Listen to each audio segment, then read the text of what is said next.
మరి నా సాక్ష్యం ఏంటంటే 2024 సంవత్సరం అంతా దేవుడు కాపాడుతున్నాడు. ఈ సాక్ష్యము వాళ్ళే కొత్త సంవత్సరం నైటే చెప్పేది సాక్ష్యము, కానీ సమయం లేక చెప్పుకోలేము మనం. దేవుడు ఏంటంటే 2024 సంవత్సరం అంతా నన్ను, నా పిల్లల్ని, నా భర్తను కాపాడుతున్నాడు. ఏ విధంగా అంటే ఒక వాక్యం ద్వారా దేవుడు కాపాడుతున్నాడు. వాక్యం చూసుకుందాము.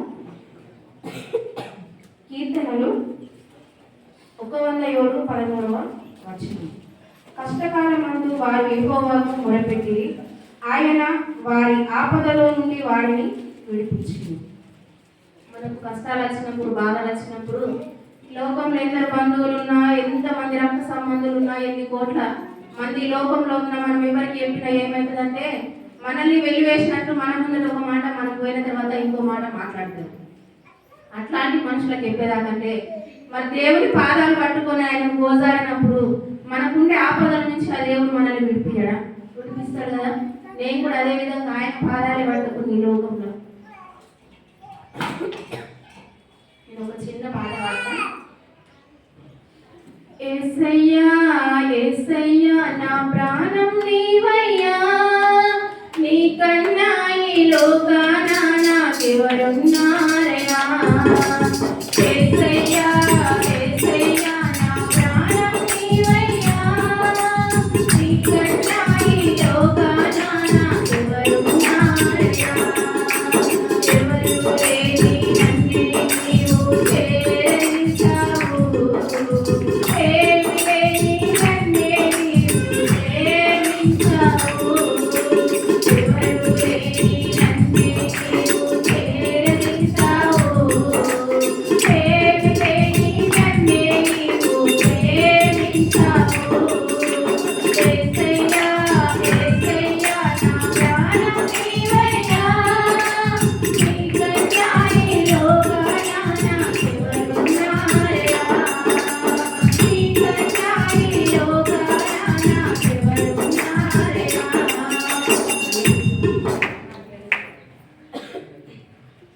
దేవుని దగ్గర తప్ప మన రహస్య జీవితం ఎవరి దగ్గర కూడా ఒప్పుకోమని. మన నిజ స్వరూపం తెలిసిన వాళ్ళు ఎవరు కూడా మనల్ని తిరిగి ప్రేమించారు. అది మన వ్యక్తిగతం. అవునా? మన నిజ స్వరూపం తెలిసేది మనల్ని కన్న తల్లికి, తర్వాత దేవుడికి. మనం కొన్ని తప్పులు చేస్తాము. ఆ తప్పుల విషయంలో కొందరికి తెలిసినప్పుడు మన స్నేహితులు కూడా మన నుంచి దూరం అయిపోతారు. కానీ మన నిజం తెలిసి కూడా దేవుడు మనల్ని ప్రేమిస్తున్నాడు. ఎందుకు? దేవుడికి అవసరమా మనల్ని ప్రేమించాలని? అవసరం లేదు కదా. కానీ ఆయన మనల్ని పిలుస్తున్నాడు. మనం తెలుసుకోలేకపోతున్నాం. మనలో గర్వం, అహంకారం ఈ లోకంలో బ్రతుకుతున్నాం కదా. అదంతా మనకు చాలా ఇంపార్టెంట్. దేవుడు ఇంపార్టెంట్ లేదు కానీ ఆ గర్వం మనకు ఇంపార్టెంట్. మరి నా జీవితంలో జరిగిన సాక్ష్యం ఏంటంటే 2023 మరి చివరి నెలలో నా భర్తకు ఒక వ్యాధి కలిగినప్పుడు ఆ వ్యాధి విషయంలో నేను చాలా బాధపడ్డాను. 2024 సంవత్సరం అంతా ఒక 6 నెలల వరకు నేను హాస్పిటల్కి తిరిగాను. ఒక 6 నెలలు నేను హాస్పిటల్కి తిరిగినప్పుడు ఎంత డబ్బు సంపాదించినా ఆ డబ్బు అంతా తీసుకుపోయి హాస్పిటల్లోనే నేను దాడవచ్చు. కానీ నా దగ్గరికి ఎవ్వరు రాలేదు. మాట్లాడడానికి కూడా, పలకరించడానికి కూడా ఎవరు రాలేదు. ఎవరు రాని పరిస్థితిలో మీరు ఎవరి వైపు చూడాలా చెప్పండి? ఆ టైంలో నేను ఎవరి వైపు చూడాలా? ఆ దేవుని వైపు కదా నేను చూస్తుంది. ఆ దేవునే కదా నేను అడిగింది. ప్రభా, నా భర్త నా ఇద్దరు పిల్లల పరిస్థితి ఏంటి ప్రభా?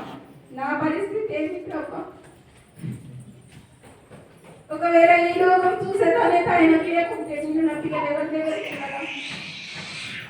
ఆ క్షణమే ఆయనకి అయితే ఈరోజు జీవితంగా మరి నిలబడేదాన్ని కాదు. కానీ దేవుడు మాట్లాడతాడు. ఎవరితోనైనా మాట్లాడు, ఎవరినైనా దర్శిస్తాడు దేవుడు. నా బిడ్డ అక్కడికి బాధపడుతుంది. నేను మొరపెట్టినప్పుడు ప్రమిళకు వచ్చింది నా దగ్గరికి. ప్రమిళకు వచ్చింది సంఘంలో నుంచి. మరి ప్రమిళకు వచ్చింది, పాస్టర్ వచ్చింది, పాస్టర్ అయ్య గారు వచ్చింది, శ్రీమోహన్ వచ్చింది. ఈ లోకం వాళ్ళే కదా నాతో ఉంటుంది, వాళ్ళే కదా నా తల్లిదండ్రులు, వాళ్ళే కదా నన్ను ప్రేమించింది అనుకున్నాను. అయితే ప్రమిళకు వచ్చింది. బిడ్డ నన్ను ఎంతో ధైర్యం చెప్పి అక్కడ వేడకు ఏం కాదు అన్నకు బాధపడకన్నది. ఒక తల్లి ఒక కూతురికి ఏ విధంగా అయితే కొన్ని వస్తువులు తీసుకొని వస్తుందో ఆ విధమైన వస్తువులన్నీ ప్రమీలక్క నా దగ్గర తీసుకొని వచ్చింది. మరి ఆమె ఈ లోకానుసారమైన నా తోపువా లేకుంటే నా చుట్టమా నా బంధువా కాదు. కానీ మన సంఘంలో మనమందరం ఒక తల్లి పిల్లలం కాబట్టి ఆ బిడ్డలను మాట్లాడడానికి వచ్చినప్పుడు ఎన్నో రకాలుగా కూరగాయలు కానీ ఎన్నో కానీ పండ్లు కానీ పళ్ళు కానీ ఎన్నో తీసుకొని నా దగ్గరకు వచ్చింది. అందుకే ఈ రోజు దేవుడు అలా కుటుంబాన్ని దీవించుకున్నాడు. అందుకే ఈ రోజు అలా కుటుంబాన్ని ఆశీర్వదించింది. ఆ కుటుంబంలో కూడా అందరి నిమిత్తం మొరపెడతారు, అందరి కోసం ప్రార్థన చేస్తారు. మన సంఘంలో సేవకురాలు మన పాస్టర్ గారు కూడా అందరి కోసం ప్రార్థన చేస్తున్నారు. వాళ్ళతో పాటు వాళ్ళు కూడా మన కుటుంబాల కోసము ప్రార్థన చేస్తుంది. అయ్యగారు అమ్మగారు అయితే నాతోటి నేను ఎక్కడికి వెళ్తే అక్కడికి కారులో ఎక్కడికంటే అక్కడికి హాస్పిటల్కి ఇంటికి నన్ను కూడా తీసుకొని అక్కడికి ఇక్కడికి తీసుకెళ్ళడం జరిగింది. వాళ్ళు కూడా నేను ఏడుస్తా అమ్మ ఏడప్పుడు అని వాళ్ళు కూడా నన్ను ఓదారుస్తున్నారు, కానీ వాళ్ళకు కూడా దుఃఖం ఆగుతలేదు. దేవుడు నా కుటుంబంలో చేసిన మేలు ఏంటంటే దేవుడు నా భర్త విషయంలో ఎంతో మేలు చేసి ఉంటున్నాడు. ఈ దినాలలో ఎవరికి కొంచెం మునిగుచ్చినట్లయినా ఆ వెంటనే ఆ ప్రమాదం అనేది ఏర్పడుతుంది. కానీ దేవుళ్ళో నేను ఉంటేనే ఈ రోజు నా భర్త కానీ నేను కానీ బ్రతికి ఉన్నాము. నేను కూడా మరణించేదాన్ని, ఈ లోకం నుంచి ఎప్పుడో వెళ్ళిపోయేదాన్ని, మా పాప ఉండక ముందే వెళ్ళిపోయేదాన్ని. కానీ దేవుడు ఏర్పరచుకున్నాడు కాబట్టి ఈ రోజు నేను బతికి ఇక్కడ సజీవంగా ఉన్నా. అది దేవుని కృపని. నా రక్త సంబంధంలో ఎవరికి రక్షణ లేదు. మా అమ్మ వాళ్ళ కుటుంబానికి కానీ అత్తమ్మల కుటుంబానికి కానీ ఎవరికి రక్షణ లేదు. కానీ దేవుడు నాకు రక్షణ ఇచ్చి ఉంటున్నాడంటే నేను ఒక ధన్యవాదాన్ని అనుకుంటాను.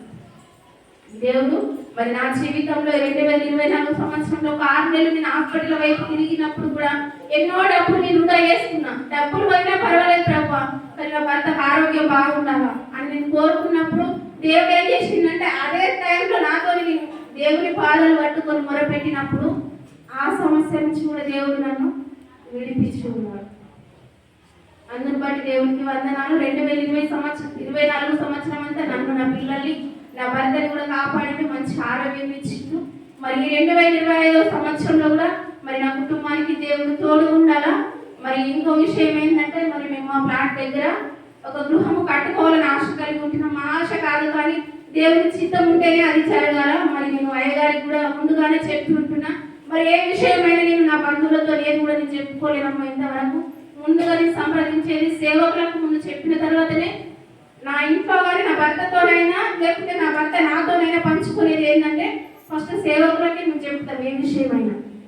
ఎందుకంటే ఈ లోకంలో రక్త సంబంధులు ఎవరు మన కోసం ప్రార్థన చేయరు కదా, కానీ మన ఆత్మీయ తల్లిదండ్రులు మన కోసం ప్రార్థన చేస్తారని మేము ఏ విషయమైనా వాళ్ళతో పంచుకుంటున్నాం. కాబట్టి మరి నా కుటుంబం కోసం కూడా మీరు ప్రార్థన చేయండి, మీ కుటుంబాల కోసం మేము ప్రార్థన చేస్తాం. ఈ యొక్క చిన్న సాక్ష్యం దేవుడు దీవించి ఆశీర్వదించును కదా.